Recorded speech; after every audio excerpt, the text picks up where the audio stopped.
देवी राधा के मुख में गर्म दूध के कारण छाले पड़ गए हैं। मधु लगाने से अवश्य ही शांति मिलेगी। किंतु वैद्य जी, ये छाले ठीक कब तक होंगे?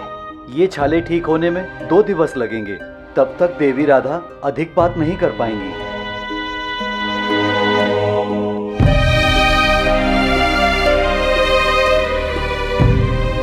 ये लो राधा, ये मधु है। इसके सेवन से तुम्हारे ये छाले शीघ्र ही ठीक हो जाएंगे। ताऊ, जब तक कृष्ण नहीं आ जाता तो उसे भोजन खाते देख नहीं लेती। मैं कुछ ग्रहण नहीं करूंगी, ना ही औषधि लगाऊंगी। ये क्या राधा, ये तुम और कान्हा दोनों एक जैसे ही हो, बिल्कुल हटे। उचित है, मैं ये मधु यहाँ रख रहा हूं। प्रणाम। द्वारकाधीश महल में आ चुके हैं। उनके पैरों में छाले हो गए हैं और वो अपने कक्ष में गए हैं। कृष्ण के पैरों में छाले?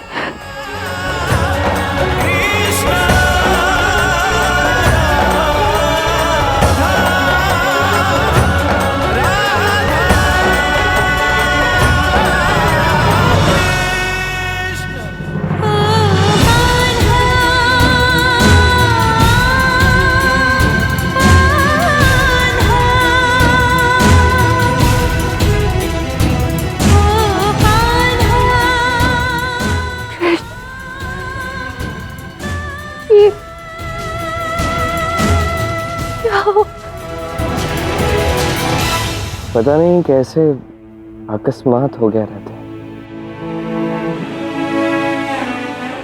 पीड़ा होगी ना?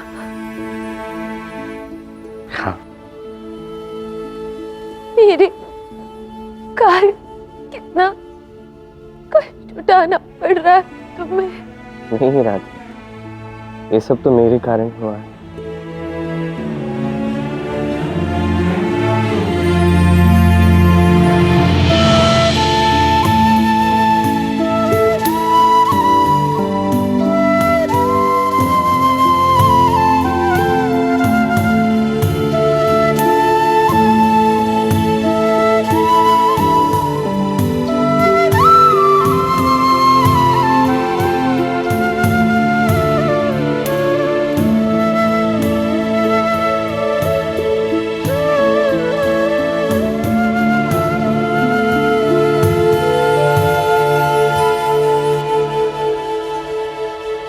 श्री कृष्ण, मुझे लगता है कि लेप लगाने के पश्चात हमें उपवास खोल लेना चाहिए। मैं सभी अष्टभार्याओं से निवेदन करता हूँ, आप सब अपना उपवास खोल लीजिए। किंतु श्री कृष्ण, आपने भी तो भोजन नहीं किया है।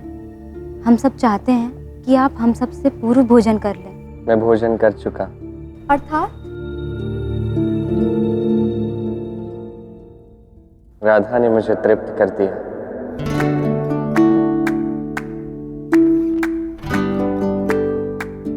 मेरा उपवास खुल चुका है, कृपा करके आप भी खोल लीजिए। तो फिर ठीक है, हम सब भी भोजन कर अपना उपवास खोल लेते हैं।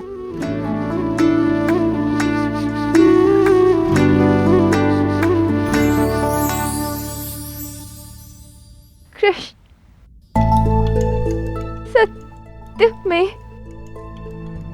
तुम तृप्त हो गए? क्यों?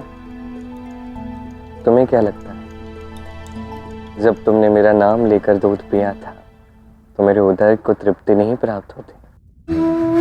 तुम जानती, जब तुमने गर्म दूध पिया था तभी और उसी कारण से मेरे पाँव में छाले पड़े। कोई और हमारा ये संबंध, हमारा प्रेम भले ही समझ ना पाए, हम तो हमारा प्रेम, हमारा ये संबंध जानते हैं राधे।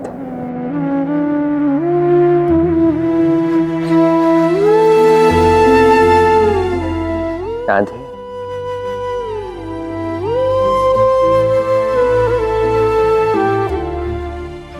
मुझे बताओ, इतना गर्म दूध पीने की आवश्यकता क्या थी? तुम्हारे मुख में इतने छाले पड़े हैं, तुम बात भी नहीं कर पा रही हो। ऐसा क्यों किया तुमने राधे?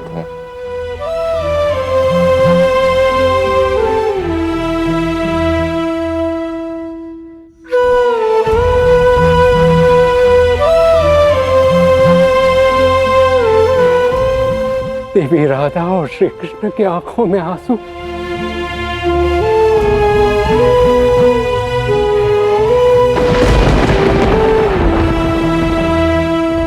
नारद मुनि, अब आप वहाँ पूजा के समय थे तो आप ही बताइए, आपने सबको देखा होगा, परख लिया होगा।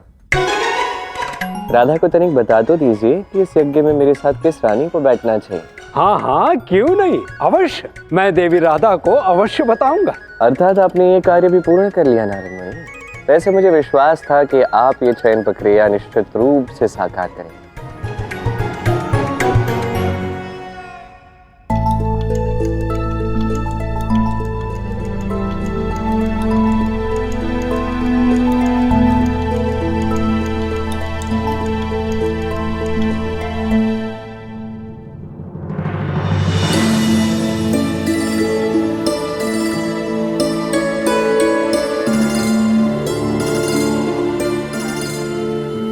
देवी राधा,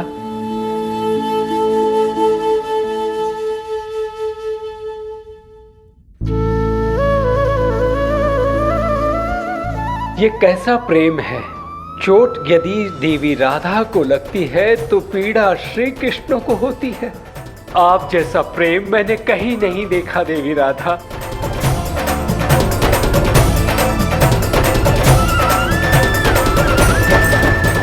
अरे ये तो आपने उचित कहा, किंतु आप ये बताइए, आपको अष्टभार्याओं में से किसी एक का चुनाव करना था, तो किस रानी का चुनाव किया आपने? यदि देवी राधा का श्री कृष्ण के प्रति कोई प्रेम देख ले तो भला किसी और का चुनाव कैसे हो सकता। मैं आज चयन कर सकता था, किंतु अब तो मैं और भी बड़ी उलझन में उलझ गया हूं। कोई बात, आप निश्चिंत रहिए। मेरे विचार से हमें ये निर्णय राधा को ही लेने देना चाहिए। तो कहो राधा, क्या तुमने किया किसी का चुनाव?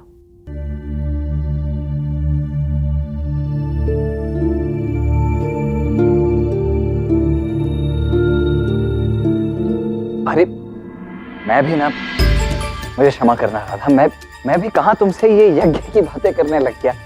इस समय तुम्हें विश्राम की आवश्यकता है, और देखो मैं वैसे भी, कान्हा भी इस समय अस्वस्थ अनुभव कर रहा है, तो तुम इस समय विश्राम करो। हम ये सारी वार्ताएं फिर कभी करें। आइए नारद जी, आइए।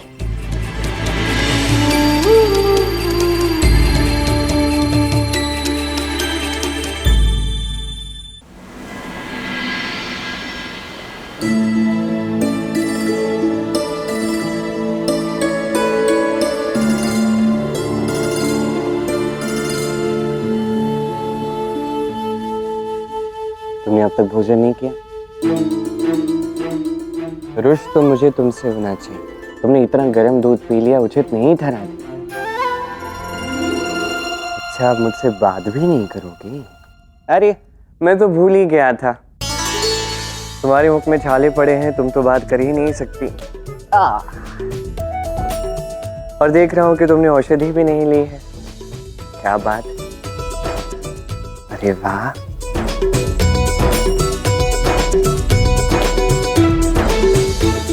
बाहर आते, ये मधु तो अत्यंत स्वादिष्ट है।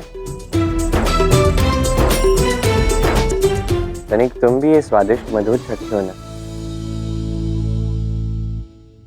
तुम क्या बालकों की भांति हट कर रही हो राधा? मधु तो चख लो। नहीं। ठीक, मुझे भी इस लेप की आवश्यकता नहीं। ये लेप भी मैं निकाल दूंगा, हटा दूंगा। पाँव धो लेता हूँ जाके, मुझे इसकी आवश्यकता ही नहीं।